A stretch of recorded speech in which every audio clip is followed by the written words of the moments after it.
Tuhan bersamamu.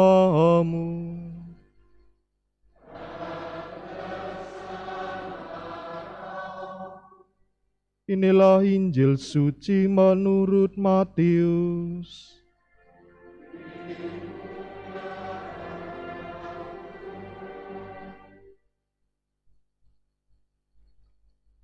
Sekali peristiwa, Yesus berbicara kepada para imam kepala dan tua-tua bangsa Yahudi dengan memakai perumpamaan. Katanya, hal kerajaan surga seumpama seorang raja yang mengadakan perjamuan kawin untuk anaknya. Ia menyuruh hamba-hambanya memanggil orang-orang yang telah diundang ke perjamuan kawin itu, tetapi orang-orang tidak mau datang. Raja itu menyuruh lagi hamba-hamba lain dengan pesan, katakanlah kepada orang-orang yang diundang itu, sesungguhnya hidangan telah kusediakan, lembu-lembu jantan dan ternak-ternak piaraanku telah disembelih. Semuanya telah tersedia, datanglah ke perjamuan kawin ini. Tetapi orang-orang yang diundang itu tidak mengindahkannya. Ada yang pergi ke ladangnya, ada yang pergi mengurus usahanya, dan yang lain menangkap hamba-hamba itu, menyiksanya dan membunuhnya. Maka murkalah raja itu lalu menyuruh pasukannya ke sana untuk membinasakan pembunuh-pembunuh itu dan membakar kota mereka. Sesudah itu ia berkata kepada hamba-hambanya, perjamuan kawin telah tersedia, tetapi orang-orang yang diundang tadi tidak layak untuk itu. Sebab itu, pergilah ke persimpangan-persimpangan jalan, dan undanglah setiap orang yang kamu jumpai di sana ke perjamuan kawin itu. Lalu pergilah hamba-hamba itu, dan mereka mengumpulkan semua orang yang dijumpainya di jalan-jalan, orang-orang jahat dan orang-orang baik, sehingga penuhlah ruangan perjamuan kawin itu dengan tamu. Ketika raja itu masuk untuk bertemu dengan para tamu, ia melihat seorang yang tidak berpakaian pesta. Ia berkata kepadanya, "Hai saudara, bagaimana engkau masuk kemari tanpa mengenakan pakaian pesta?" Tetapi orang itu diam saja. Lalu raja itu berkata kepada hamba-hambanya, ikatlah kaki dan tangannya dan campakkanlah orang itu ke dalam kegelapan yang paling gelap. Di sanalah akan terdapat ratapan dan kertak gigi. Sebab banyak yang dipanggil, tetapi sedikit yang dipilih. Demikianlah sabda Tuhan.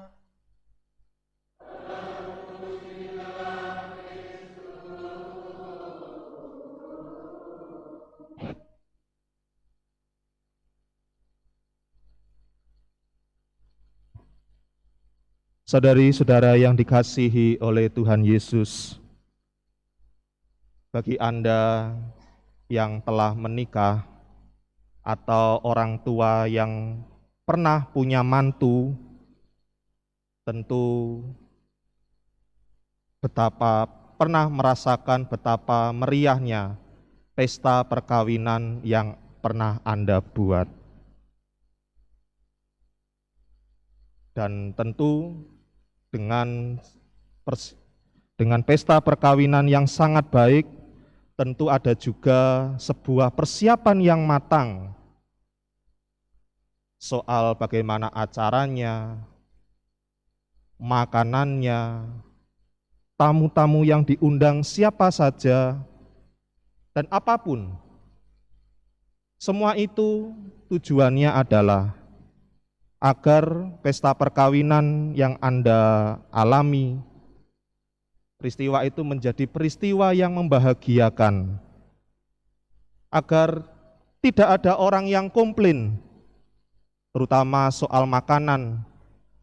Biasanya orang bahagia atau tidak, senang atau tidak dalam mengikuti pesta, yang pertama-tama, yang paling gampang terlihat adalah makanannya itu enak atau enggak. Kadang ada yang rasa basi atau terlalu manis, keasaman. Ya. Tetapi yang pasti adalah Tuan Anda sebagai penyelenggara pesta pasti menyelenggarakan pesta perkawinan yang terbaik, agar momen itu merupakan momen bahagia yang tidak terlupakan untuk selamanya. Tetapi saudara-saudara yang terkasih, bagaimana jika dalam pesta perkawinan itu, bayangkan saja orang-orang yang telah Anda undang hanya datang 20% saja, atau tidak ada yang datang.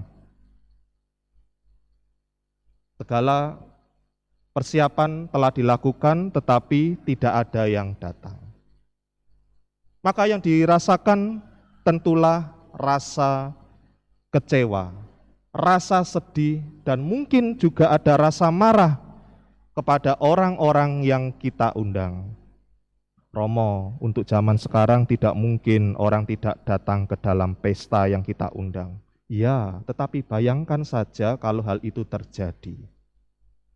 Maka saudara-saudara yang terkasih, hari ini dalam bacaan Injil kita mendengarkan perumpamaan Tuhan Yesus tentang perjamuan nikah yang sungguh-sungguh sangat dekat dengan pengalaman hidup, kehidupan manusia, kehidupan kita sehari-hari, bahwa Yesus mengutarakan perumpamaan ini ketika Tuhan Yesus berbicara kepada para imam kepala dan tua-tua bangsa Yahudi.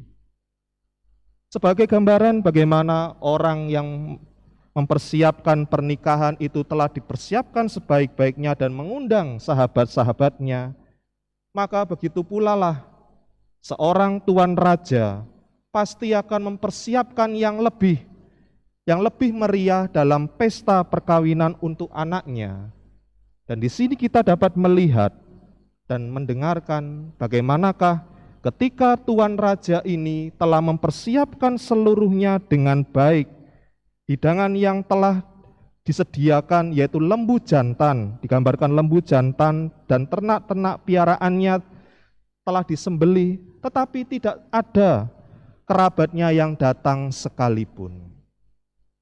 Maka tentulah kita bisa merasakan bagaimana tuan raja ini merasa sangat sedih karena tidak ada yang datang.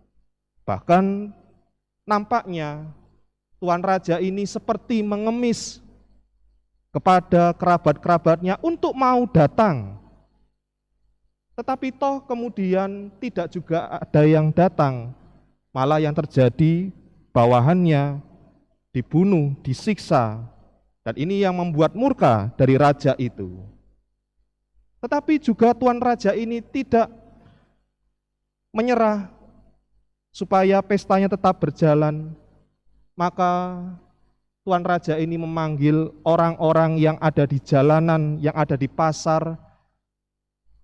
Siapakah mereka kalau kita melihat dalam perikop yang lain tentang seorang tuan pemilik kebun anggur yang keluar dari kebun anggurnya lalu melihat orang-orang pada nganggur lalu kemudian memanggil mereka untuk bekerja di ladang anggur. Kurang lebih mereka yang berada di pinggir-pinggir jalan adalah orang-orang yang menganggur, orang-orang yang tidak mempunyai pekerjaan. Dan disitulah tuan raja ini memanggil semua orang yang ditemui oleh bawahannya untuk ikut dalam pesta perkawinan itu. Sehingga saudara-saudara yang terkasih, dapat dikatakan pesta perkawinan tuan raja ini sangat sukses, tetapi sukses bukan dalam hal mengundang kerabatnya, tetapi mengundang orang-orang yang di luar perkiraannya. Tetapi tuan raja ini pun juga mengingatkan soal pentingnya pakaian pesta yang dipakai oleh orang-orang itu adalah soal kesungguhan mereka untuk mau datang dalam pesta itu.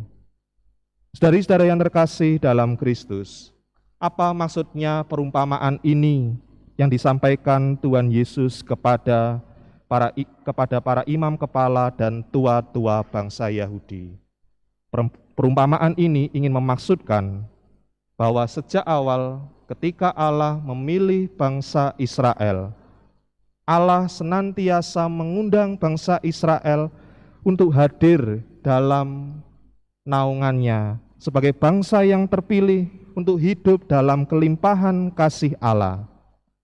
Dan para imam-imam kepala dan tua-tua bangsa Yahudi mewakili kehidupan orang-orang bangsa Israel, karena mereka pun juga menyebut diri mereka sebagai anak-anak Abraham, anak-anak yang diberkati oleh Tuhan. Tetapi nyatanya saudara-saudara yang terkasih, ketika mereka mempunyai seakan-akan keberuntungan menjadi orang yang mempunyai tiket atau tiket yang dapat hidup lebih dekat dengan Allah, mereka tidak menjawab panggilan Allah ini dengan sungguh-sungguh, justru malah menggunakan pengalaman sebagai anak-anak yang dipanggil oleh Tuhan untuk memberikan berat kepada orang lain. Hidup mereka tidak sesuai dengan kehendak Allah. Maka dengan demikian, dengan kehadiran Yesus di dunia, ketika Yesus memanggil orang-orang untuk menjadi muridnya, untuk menjadi pengikutnya, itulah gambaran Allah yang memanggil semua orang yang mau hidup dalam kerahiman Tuhan, yang mau hidup dalam belas kasih Tuhan. Maka saudara-saudara yang terkasih, gambaran Tuan Raja yang memanggil orang-orang yang ada di pinggir pasar, yang ada di pinggir-pinggir jalan, bukankah kurang lebih dengan gambaran Tuhan Yesus ketika Tuhan Yesus memanggil para muridnya dan orang-orang yang mengikutinya. Dari kehidupan para murid, latar belakang mereka bukanlah latar belakang orang yang terpandang. Kita lihat saja Petrus, Yakobus, dan Andreas mempunyai latar belakang sebagai seorang nelayan. Tidak ada dari mereka sebagai dari imam kepala atau tua-tua bangsa Yahudi. Dan bahkan orang-orang yang mengikuti Tuhan Yesus adalah orang-orang yang berdosa.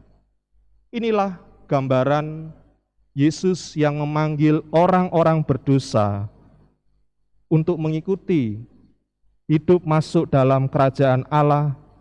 Dan disitulah banyak orang hidup dan terpanggil untuk mengikuti Tuhan Yesus.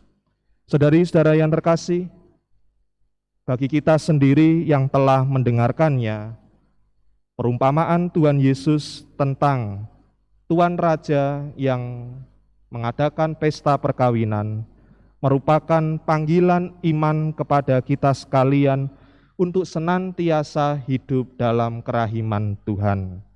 Bahwa Allah senantiasa memanggil diri kita untuk hidup dalam pesta perkawinan Tuhan, di mana kalau kita hidup di dalam kerahiman Tuhan, maka yang terjadi bukan sebuah kekurangan, tetapi sebuah kegembiraan dan sukacita terus-menerus, seperti yang digambarkan dalam bacaan pertama dari Kitab Yesaya, bahwa Allah menyediakan segala sesuatu dalam kehidupan manusia.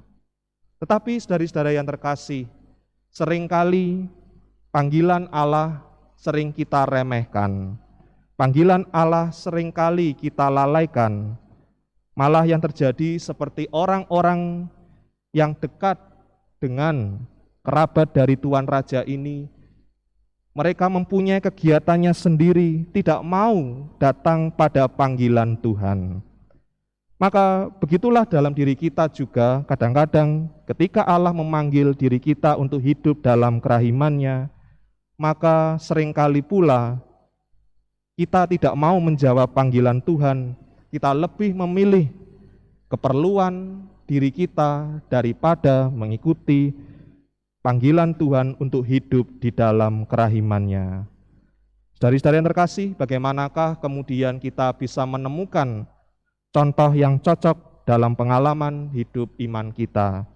Tentu dalam pengalaman yang sederhana dapat kita temukan dalam pengalaman Ekaristi. Ekaristi adalah pengalaman bagaimana kita mengalami perjamuan kudus dengan Tuhan, mengalami sukacita di dalam Tuhan. Tetapi saudari-saudara yang terkasih, ketika kita dipanggil Tuhan untuk setiap minggu di dalam gereja, kadang-kadang yang terjadi di dalam diri kita adalah seringkali malas untuk datang ke gereja. Mungkin alasannya adalah sibuk, mungkin alasannya toh misa ya seperti itu saja, terus-menerus seperti itu saja. Tetapi tidaklah dilihat sebagai perjamuan kudus, bahwa dengan merayakan Ekaristi, kita telah memulai pengalaman hidup pesta dengan Tuhan.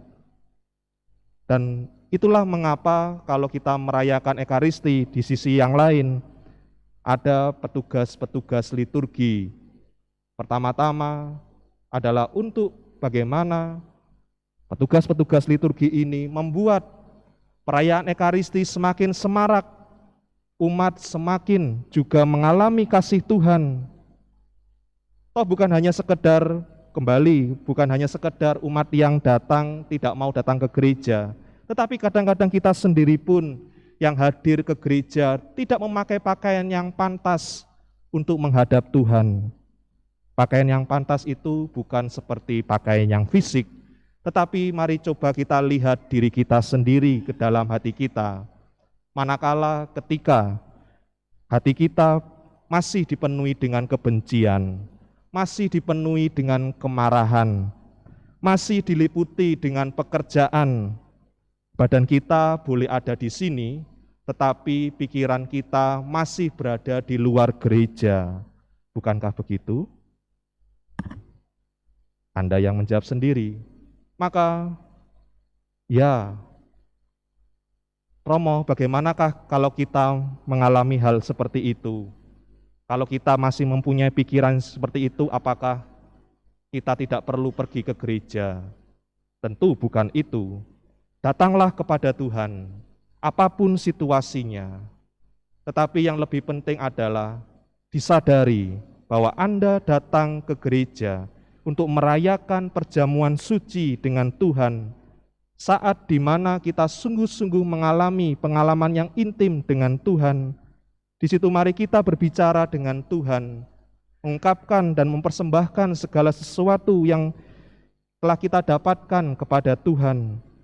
Maka saudara-saudara yang terkasih, ketika kita merasakan perjamuan Ekaristi sebagai perjamuan Allah yang memanggil kita dalam damai dan sukacitanya, maka perayaan Ekaristi bukanlah menjadi sebuah perayaan yang kaku, bukan menjadi sebuah perayaan yang monoton, tetapi sungguh-sungguh mengalami perayaan sukacita, di mana saat kita bertemu dengan Tuhan sungguh-sungguh, aku bertemu dengan Tuhan, di mana seperti orang yang bertemu dengan orang yang dicintainya, maka Tuhan pun juga sebenarnya dengan cintanya menyambut Anda dengan sepenuh hati. Maka mari saudara yang terkasih, semoga bacaan-bacaan suci hari ini membuat kita semakin semangat untuk bertemu dengan Tuhan, terlebih dalam perayaan Ekaristi, sehingga kita sungguh-sungguh merasakan damai sukacita Tuhan, bahwa kita dipanggil untuk hidup bahagia di dalam Tuhan, dan akhirnya kita juga mampu mewartakan kebahagiaan Tuhan bagi orang-orang yang ada di sekitar kita.